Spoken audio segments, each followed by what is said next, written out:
Hey everybody, welcome to the video. So we're going to my core plays for week 4 of the NFL season over on Draftkings. All I do in this video is take a handful of my favorite plays on the entire slate.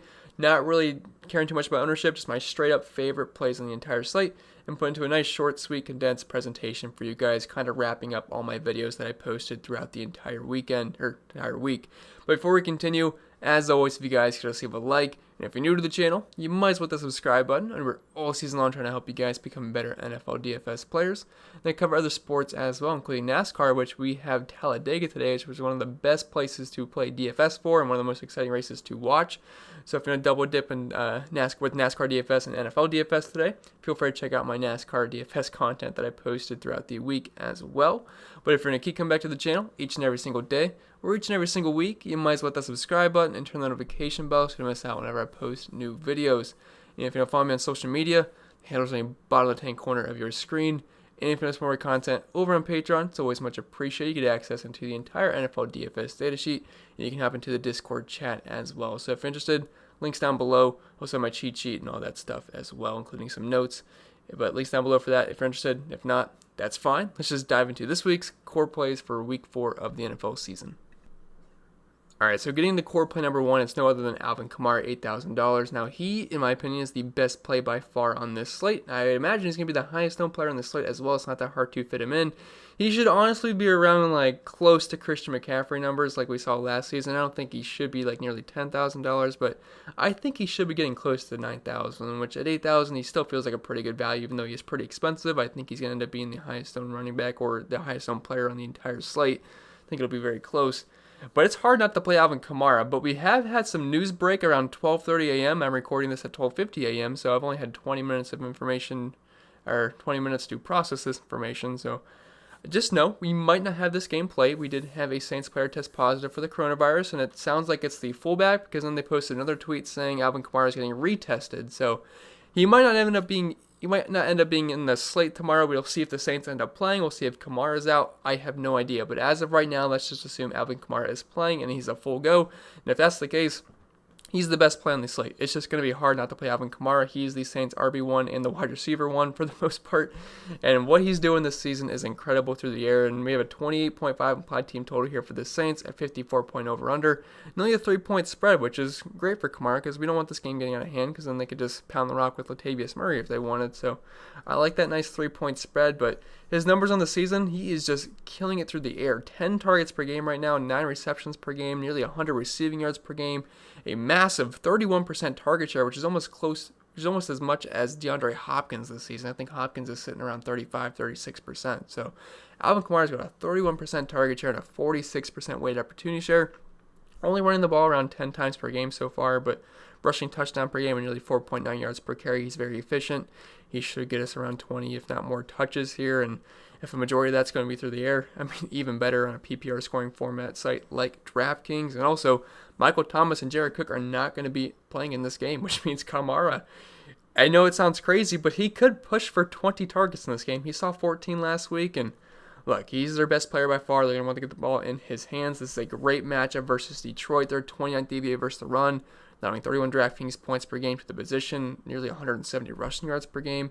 And they'll let Aaron Jones, who can kind of do similar things to ALVIN Kamara. I think ALVIN Kamara is better, but Aaron Jones, he's a capable pass-catching running back, and he's right on the ground as well. So, and he went off for them versus them for around 50 DraftKings points. Not saying Kamara's going to get 50, but he almost had 50 last week. And smash mop for Kamara here, and as long as he's playing and all the Saints are playing, he is a fantastic play, and he is my core play number 1 on this slate.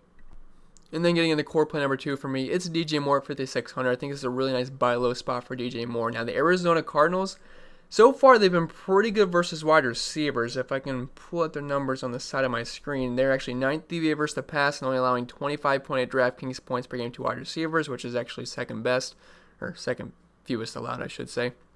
But I like the price tag on DJ Moore, and he should be able to prevail in this matchup. And he's actually got one of the biggest advantages, according to PFF, in the wide receiver versus cornerback matchup column this week. So I think it's another boost for DJ Moore. And he is killing it in the air yards department this season. I went over this in a different video, but he is nearly top 5 in every single air yards category this season. He's getting 8.67 targets per game, only 4.5 catches per game, but he's got a 25% target share, a 73% weighted opportunity share, nearly 50% market share of the team's air yards, and 350 air yards on the season. So DJ Moore, I think this is a pretty good buy low spot. I know the Cardinals have been pretty decent versus wide receivers so far this season, but this should be a pretty fast-paced game. The Cardinals do play pretty fast. We got a 51.5 point over-under, and the Carolina Panthers are 3-point dogs as well. So DJ Moore, I think he's going to be in for a pretty good game here, and I like that price tag quite a bit. And it looks like he's going to be very popular as well, so it makes him a very safe cash game option too. In the way roster construction works out this week, you're going to probably be living in that mid-range for the wide receivers for the most part, and DJ Moore is just a very easy fit this weekend. So definitely one of my favorite plays on this slate. He's also very affordable as well. And then getting into the core play number 3, we have Zeke Elliott at $7,800. Now, if KAMARA and the Saints just happen not to be on this slate, Zeke is going to be extremely chalky. He should be pretty high owned anyway. But if they take KAMARA off, which is the clear RB1 in the slate, everyone's going to flock to Zeke. I mean, all that KAMARA ownership is going to probably go right to Zeke or Dalvin Cook. So he could potentially be super, super chalky, but as of right now, I still like him quite a bit. And I wouldn't say the matchup versus Cleveland is great, but the Cowboys do have a 30-point implied team total here. They're also 4-point favorites at home with a 56-point over-under, and they also play at the fastest pace of play on the season with 19 seconds per play ran, which is very, very fast. I'm not sure if they'll keep up that pace all season long.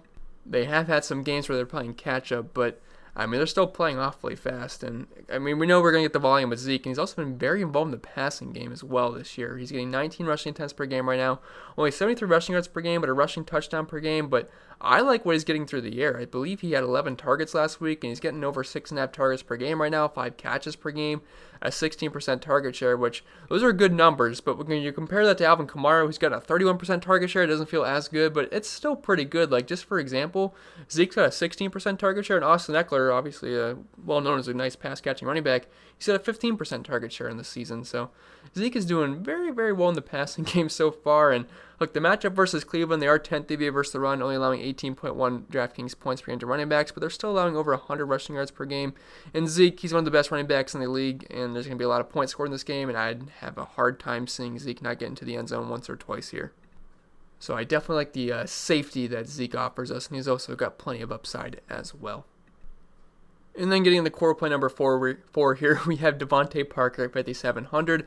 I'm a big fan of this game. I like Russell Wilson. I like Tyler Lockett. I like DK Metcalf. And I also love his quarterback, Ryan Fitzpatrick, who's only $5,400 on DraftKings. So if you're using Ryan Fitzpatrick, pairing him up with a pretty cheap DeVante Parker, $5,700, is going to open up a lot. And you can certainly, it's very easy to stack this game, because if you want to go the Fitzpatrick Parker route, you can easily run that back with guys like Metcalf and Tyler Lockett, or both of them if you want. Obviously, you can't use Russell Wilson as well, but it's pretty easy to stack this game up. Like, if you're using Wilson, you can use his 2 wide receivers, and you run it back with DeVante Parker. Not that hard to do, but I love this spot for DeVante Parker. We also have a very high 54.5 point over-under in this game, and they're 5.5 point underdogs at home, so this should be a pretty pass-heavy game script. Last week, Fitzpatrick only threw the ball 20 times, and Parker only had 5 targets, but again, only threw the ball 20 times, and that's not that bad.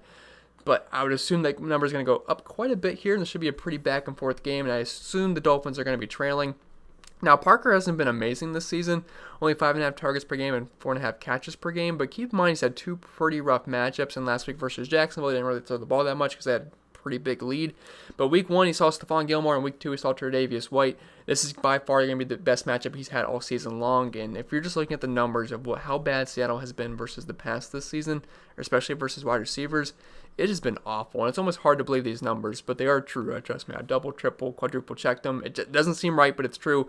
378 receiving yards allowed per game to wide receivers, just alone, wide receivers, nearly 400 receiving yards per game, 80 DraftKings points, if you want to get specific, 79.2 DraftKings points per game allowed to wide receivers, 29 DVA versus the pass, allowing over 1.5 receiving touchdowns per game to wide receivers, and they're also going to be dealing with some injuries in the secondary this week as well, so I'm not sure how they're going to stop DeVante Parker. You could also look at Preston Williams and Mike Gesicki as well. But I really like DeVante Parker. I think he's going to have his first big game of the season, and I like that price tag quite a bit. We saw how on fire Parker and Fitzpatrick were at the end of last year, and I think we're going to see that kind of reborn this week versus Seattle. If he can't do it versus Seattle, I'm not sure why, because, I mean, everyone's crushing Seattle right now. We saw Cedric Wilson, I believe that was his name last week, just absolutely go off versus them on his 2 catches. And if he can do it, I think DeVante Parker can do it as well. So I like him in the spot quite a bit. This is the pretty much the best matchup you can ask for, and he's a very easy fit in with Ryan Fitzpatrick, and you have plenty of money left over to do whatever the heck you want with your lineup. So definitely DeVante Parker at that price tag. And then my fifth and final core play of this week is Mike Davis at 5,700, who's pretty much the new CMC for the Carolina Panthers.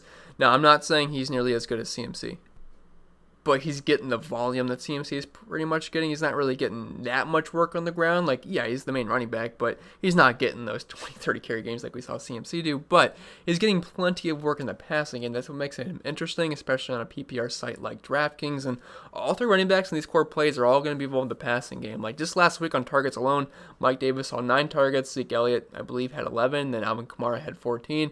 I mean, you can't expect that every single week, but when you're going to be involved in the passing game, like week 2, Mike Davis saw 8 targets, and then like I just said last week, he saw 9 targets. I believe he's caught almost all but 1 or 2 of those. So if he's going to be involved in the passing game, you can sign me up for $5,700, and he's going to get double-digit carries on the ground as well. So we're looking at around 20 opportunity touches for Mike Davis, and that's good enough for me at $5,700. Now again, the Arizona Cardinals have not been awful defensively. They're 13th DVA versus the run, but they're still allowing nearly 30 DraftKings points per game to running backs, over 100 rushing yards per game, and 67 receiving yards per game to running backs as well. So Mike Davis, I think he's in a pretty good spot here.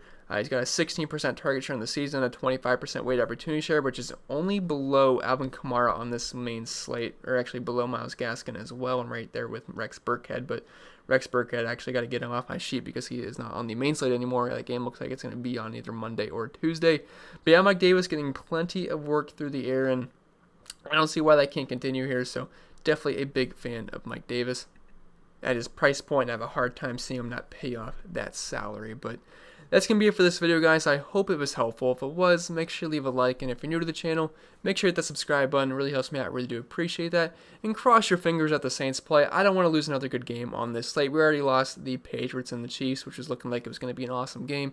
That has gone off the main slate. I don't want to lose KAMARA either. I love KAMARA this week. So hopefully that game is good to go. If not, sorry, I kind of wasted your time on the first core play video, but it is what it is. But I'll see you guys in the next video, and I wish you guys the best of luck. And again, if you want to check out the NASCAR DFS contest or content, I know NASCAR sounds a little bit silly, but it's great for DFS purposes, and Talladega is as well. So maybe you should just try and give it a shot and see if you like it.